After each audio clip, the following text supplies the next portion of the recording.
Hi there. Here we go. I want to give you a little bit of information about essay format and also the first essay you'll be writing within that format. Generally speaking, you'll want to do all your writing on your computer. I was going to say on paper, but we're not turning in actual paper. But you want to set your paper up with the standard 1-inch margins. That's pretty much the default for Microsoft. And if you need to use another format or another program, let me know and we'll see what we can come up with. There are some others out there. Generally, do not use Pages to submit your work. I don't have any way to read that, but on my iPad, and it just doesn't work well. And also, you'll want to double space your essays, and the easiest way to do that is the information on the page right over there says. Hit Control A, that selects everything, then Control 2, and boom, your paper is double spaced. All of your essays need a title. You don't want to signal that this is a boring paper by a title such as Essay 1 or Literacy Narrative or something of that sort. Titles should predict, should indicate what the point of the essay is about. So since we're doing literacy narratives here, a number of you are writing about Facebook, I suspect, and you might write about how you learned a lesson not to share too much information on Facebook. I don't know. But then you might have a title such as Facebook Follies. With a title like that, we know something happened that was kind of foolish, and it happened on Facebook, and we can tie it to you because you're the writer, things of that nature. See what you can come up with. 2 or 3 words, generally speaking, for a sentence, or excuse me, for your title. You want to keep it brief. For the format, if you look down below this video, you'll see an example. It says this should be a center title that predicts essay development. You'll see that I've capitalized the first, last, and important words in between, and you get to decide what those important words are. But I can say for certain what I did was I capitalized nouns, essay, I guess that's the only noun, verbs, should be, and predicts, I guess title is also a noun, and then adjectives, centered title, that centered modifies title, and if there were any adverbs in there. So nouns, verbs, adjectives, adverbs, you do that, you'll be safe. There might be some other possibilities in there, but don't worry about it right now. Notice that the header is in the upper left-hand corner. That is the Modern Language Association, MLA, format expectation. You may have your last name and the page number in the upper right-hand corner. That is also MLA formatting for listing the page numbers. So you can do that. So notice your name, the course, your instructor's last name, the due date. Don't get too hung up on the date and that kind of stuff. Just the date it's due. Leave it at that. You'll be good. So we've got the title. It's going to predict what's happening. We've got your format, 1-inch margins. The paper is double spaced. That is so either handed in paper or even online in Canvas, I can insert comments without deleting other text. So if you give me a single-spaced essay, I can't insert comments in the body of your essay to help you improve it. And that's what I want to do. I want to help you improve it. So do that.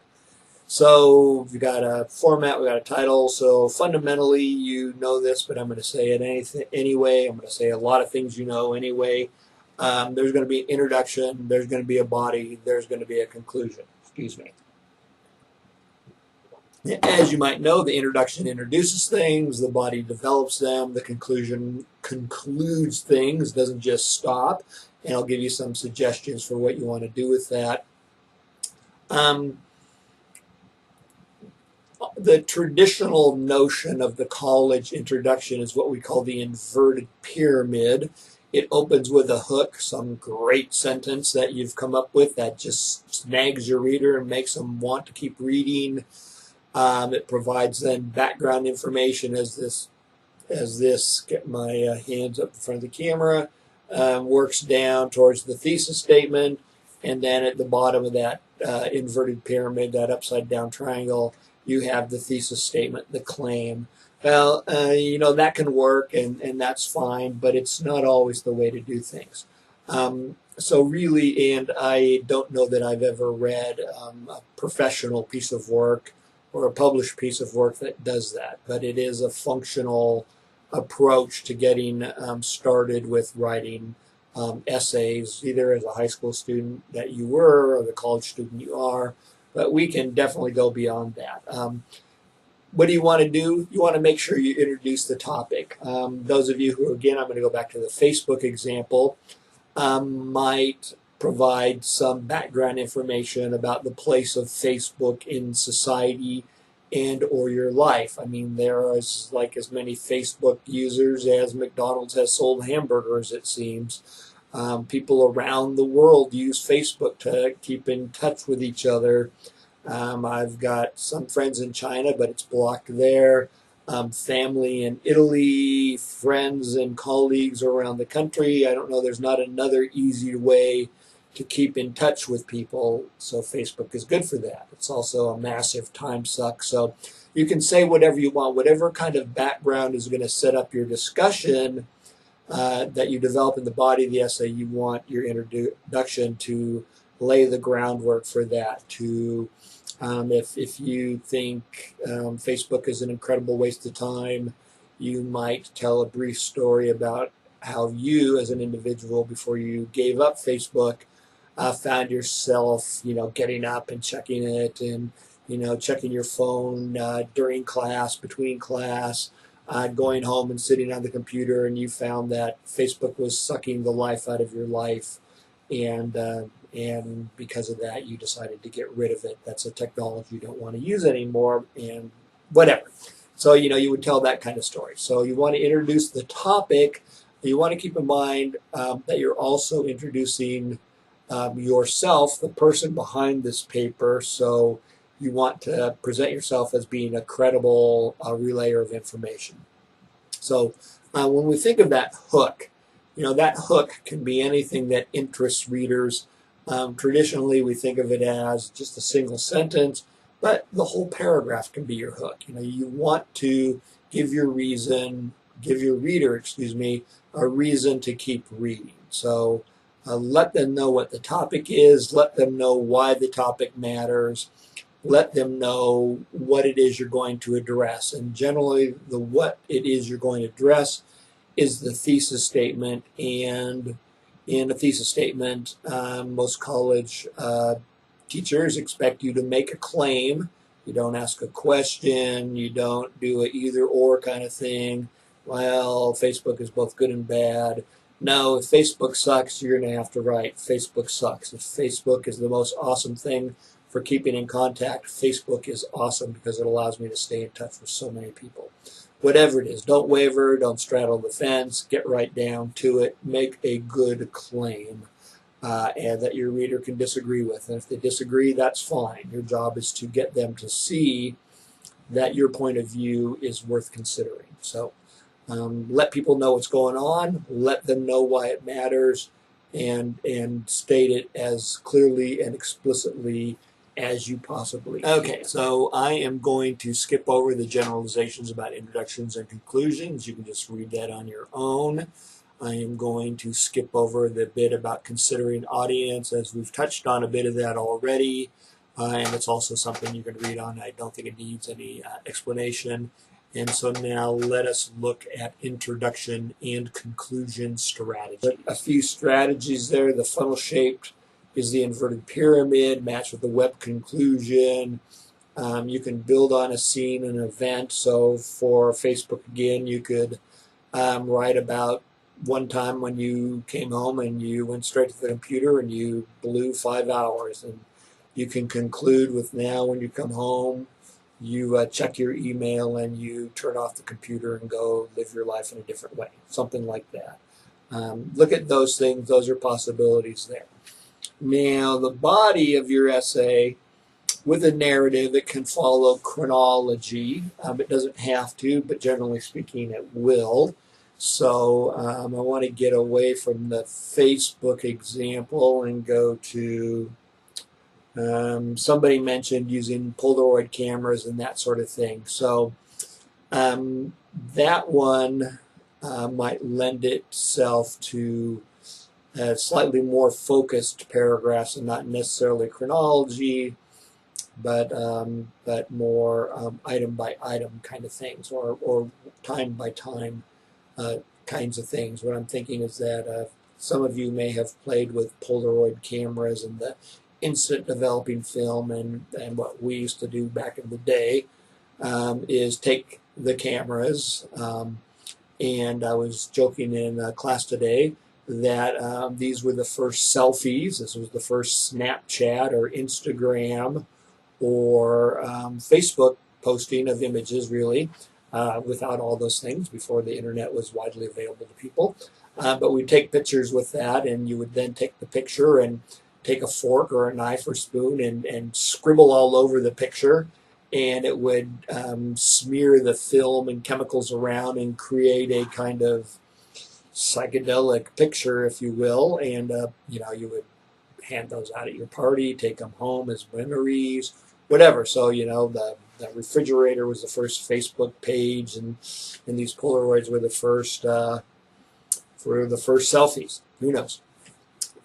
So you might write about individual times of doing that and why these are good ways of communicating, or why they communicate in an effective manner. It's different to have a photo up on your refrigerator or bulletin board than it is to have images that you scroll through on Facebook or Instagram or all the other photo sharing sites and that kind of stuff. So who knows? So you might do it that way. You can take on those topics there. So with paragraphs, there are a number of ways to develop a paragraph, and I haven't written them in there yet. But one is the approach I teach, and the others aren't very different. But the one is the topic. So what's the point that you're going to be addressing here? Why does that point matter? So explain the importance of the point. Provide some evidence, specific examples, and then link it back to the thesis statement. So explain how it ties back to the thesis statement. I don't have an acronym for that. It could be T with 3 E's, or T, 2 E's, and an L. Is that last one going to be explanation or link? I don't know. So you'll see that on the page. Another is called meal, M-E-A-L, just like, breakfast, lunch, dinner is a meal. Your paragraph starts with a message. It provides some explanation or evidence. I think evidence is probably more important there. It provides some analysis. What is it about this evidence that's important? And then it provides a link back to the thesis. So it's not very different from the T or the teal model, just slightly different arrangement. The other is the pie model. It is the point, P. So what's the point? So not a whole lot different than the meal or the topic. It is the, oh my gosh, I just forgot what I is. Better check the internet. Information. What is the information? And that includes general and specific, explicit, whatever. And then the explanation, again, looking back. So we see that all the general paragraph models are saying basically what Aristotle said several thousand years ago. Tell them what the point is, make it clear why that point matters, provide some specific evidence, and demonstrate how it connects with the bigger picture that you're looking at. So either model is a good model. Have some kind of sense. Am I making a point? Am I providing the information? Am I tying things together? If you're doing that, don't worry about the model. Finally, the conclusion of any essay, and is generally speaking, this is where you wrap things up. You want to leave your reader with a clear sense of what the point is here. And I suggest it is going beyond maybe what you might have learned in the past. It is perfectly fine to restate the major point, the thesis. It is fine to revisit and restate the major details, the major points you've touched on in developing your essay. But you've got to do more than that. So I say plug your discussion into a broader context.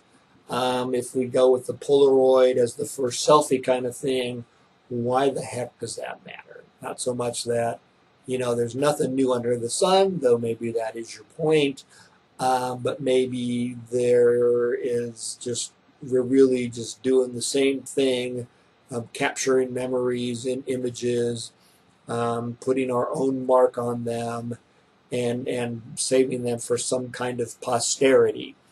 I don't know how long a Polaroid lasts. I don't know how long most of this information on the internet will last.